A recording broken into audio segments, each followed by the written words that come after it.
Buenos días. Quisiera hablar un momento acerca de una reflexión a partir de las reflexiones mismas, valga la redundancia, de filósofos como Zizek y Han. Sobre todo porque los planteamientos son muy diferentes y los seguidores tanto del uno como del otro pues se han enfrentado en diversos debates a través de principalmente redes sociales, ¿cierto? Por un lado tenemos la visión de Zizek, que plantea que esta crisis llevará a un nuevo sentimiento de solidaridad que posteriormente a su vez llevará a que las personas puedan pensar en la construcción de otra sociedad alternativa al capitalismo, porque esta crisis le ha dado un golpe al capitalismo, y entonces se podrá pensar, digamos, en algo tal vez de corte comunista. Por otro lado, Han lo que ha planteado es que esta crisis, por el contrario, le servirá mucho al capitalismo porque las personas lo que quieren es volver a eso, ¿cierto? Se ha fortalecido el egoísmo, lo cual se puede evidenciar en, por ejemplo, las personas que en un comienzo iban a los supermercados y acaparaban todo, hasta el papel higiénico, etcétera, ¿cierto? Son básicamente las dos visiones. Pues bien, los dos puede que se equivoquen, ¿cierto? ¿Por qué? Por un lado, DJ puede estar equivocado, ya que aunque quizás un sector amplio de la población actualmente esté cuestionando que no haya suficiente inversión en salud, que vemos que la salud, el sistema de salud no estaba listo ni preparado para enfrentar una crisis de esta magnitud, ¿cierto? Entonces, sin contar pues las consecuencias como el desempleo, la crisis económica, entonces las personas en realidad, o este sector de la población que hace este tipo de cuestionamientos, en realidad lo que termina por plantear o exigir es que haya más inversión, que haya una mejor institucionalidad más fuerte que pueda combatir a la corrupción, bla, bla, bla, bla, bla, ¿cierto? Entonces, digamos, no se llega, o sea, para que necesariamente se transforme el capitalismo, habría que cuestionar, digamos, lo que serían sus bases o fundamentos, ¿cierto? Y sobre todo pensando en una nueva sociedad de corte comunista, pues entonces tendría que tenerse esta perspectiva desde la cual, digamos, el fundamento del capitalismo sería la propiedad privada generadora de la división de una sociedad en quien tiene la propiedad y quien carece de ella y por eso tiene que vender su fuerza de trabajo y bueno, todos conocemos este discurso. Entonces, por el otro lado, Han, quizás con una visión un poco más pesimista, pero tal vez a su vez más acertada, digamos, ha pensado acerca del fortalecimiento de este capitalismo, ¿cierto? Es decir, las personas se han hecho muy egoístas y entonces esto le conviene mucho al capitalismo, lo cual puede ser cierto, pues digamos, ya que se basa también, al menos en la superestructura, digamos, tiende ideológicamente a promover, digamos, unas prácticas de competencia donde cada uno es uno y puede progresar aunque el resto de la sociedad no progrese. Entendido el progreso como el éxito económico, por supuesto. Entonces, que no necesariamente tiene que ser así, pero más o menos desde ahí podemos plantear esta discusión. Entonces, lo que vemos es también que hay detrás de todo esto un gran choque generacional.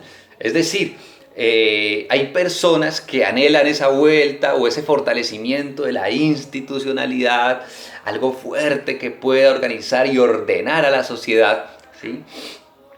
Pero está visto que las instituciones fracasan cuando la realidad es cambiante y de hecho la realidad siempre lo es, aunque en ocasiones estos cambios no se perciban de manera como muy rápida, aunque efectivamente la sociedad contemporánea, digamos, hacia eso ha tendido.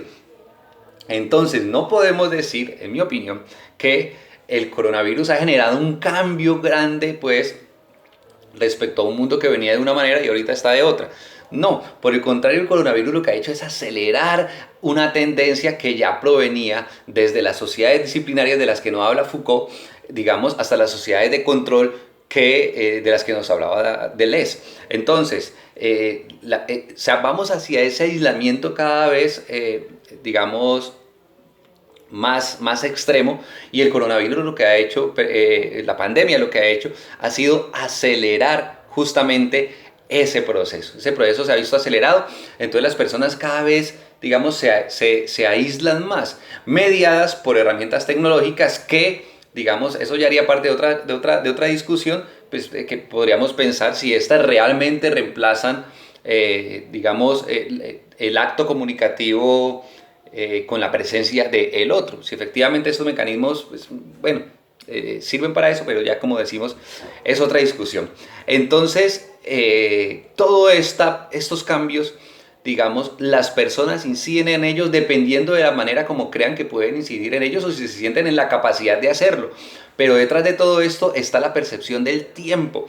Y resulta que la manera como percibimos el tiempo determina, por supuesto, ¿sí?, aquello que consideramos el corte más radical, al menos en el tiempo personal, que es la muerte. O sea, el tema de la muerte siempre es algo que está muy en relación al tiempo. Y por supuesto, si hablamos de tiempo y esto nos lleva a hablar de la muerte, por supuesto, como consecuencia, esto nos lleva también a pensar en la vida. Entonces, la cuestión aquí es cómo la nueva configuración de la percepción del tiempo que se ha venido acelerando nos lleva a una nueva percepción también de la muerte y, por supuesto, una nueva concepción de lo que es la vida. ¿Qué significa la vida? Entonces hay quienes creen que la vida es algo que debe ser controlado y para eso existen las instituciones como organismos que se establecen y deben permanecer. Y hay quienes creen que la vida de pronto es libertad, es emancipación y depender cada vez menos de esta institucionalidad. Bueno, pueden haber otras visiones, dejamos esas por ahora ahí como sobre la mesa de discusión. Entonces, esa percepción del tiempo que venía siendo como lineal, progresista, establecida desde la modernidad o, digamos, fortalecida. Esa idea de que la vida es nacer, crecer, reproducirse, morir. Y la vida humana, digamos, usa eso para nacer, estudiar, salir, trabajar, casarse, pensionarse y morir, ¿cierto? O sea, incluso se entendía tener un mismo trabajo para toda la vida como un éxito. Bueno, tiene un trabajo fijo. Ahora las personas no quieren eso, no quieren trabajos fijos, quieren cambiar, las cosas cambian constantemente, se ven interrumpidas constantemente. Usted está viendo una película, le llega un mensaje a su celular, se le vio interrumpida, nunca la pudo disfrutar, esa película nunca empezó y nunca terminó. Es decir, nosotros justificamos diciendo, no, pero pues esto no me distrae tanto, ¿sí? Puede ser un mensaje importante, pero en realidad pues son excusas ridículas para fundamentar una práctica que nosotros mismos sabemos que no tiene un fundamento como demasiado importante. O sea, más que ser una práctica social que todo el mundo hace y que hay que hacerlo porque todo el mundo lo hace. Perdón, ¿cierto? Entonces lo que ha venido acelerándose es una percepción del tiempo donde todo se ve interrumpido y por lo tanto nada dura. Y como nada dura, incluso esta reflexión hace parte también de algo que había dicho Han, no digamos en relación a esta crisis, sino un texto que había hecho ya hace tiempo, que se llama El aroma del tiempo, valga la redundancia, donde él nos planteaba que las cosas pierden su aroma porque simplemente las cosas no tienen un comienzo ni un final. No nos damos el tiempo necesario para la contemplación de las cosas. O sea, queremos que todo sea acelerado, ¿sí? Y la crisis y este aislamiento nos ha llevado a eso, ¿cierto? A entender las cosas como un tiempo que se acelera mucho. Entonces, ¿cómo será ese fin digamos, de la crisis o del aislamiento, de la cuarentena? O sea, ¿cómo percibirán las personas eso si no es como una aceleración nuevamente? En estos momentos pareciera ser que esa lentitud que se ha venido presentando, la cuarentena, digamos, de alguna manera no ha alterado las prácticas que están mediadas por estas herramientas tecnológicas, acelere, ¿cierto? Pero sabemos que habrá una aceleración bastante grande una vez termine todo esto. Entonces las personas, esa aceleración los llevará a, por un lado, podemos pensar a querer volver al estado de cosas que existía, considerándolo como el más positivo o en términos filosóficos como el mejor de los mundos posibles, o llevará necesariamente a un replanteamiento de lo que es la sociedad, una transformación.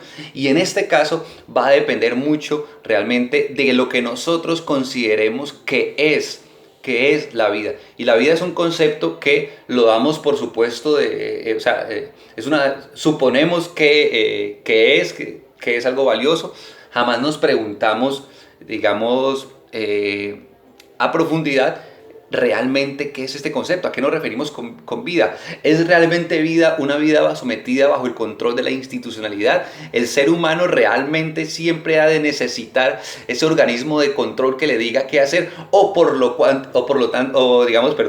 el contrario, podemos tender más a una emancipación, a una liberación de todas estas cosas que condicionan nuestro comportamiento, nuestro ser, nuestra existencia y por lo tanto nuestra vida? Entonces, el futuro no lo podemos predecir, como de pronto intentan Han y Zizek al plantear esas perspectivas, pero lo importante es en este instante pensarnos, ¿sí?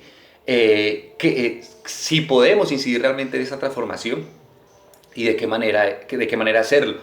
La escuela va a jugar un papel importantísimo en esto.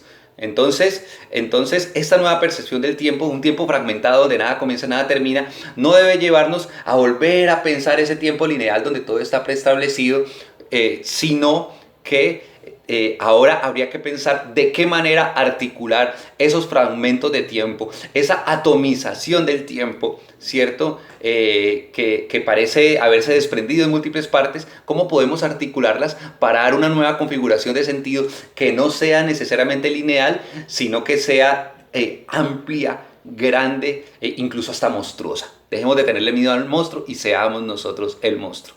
Salgámonos de lo normal. Muchas gracias.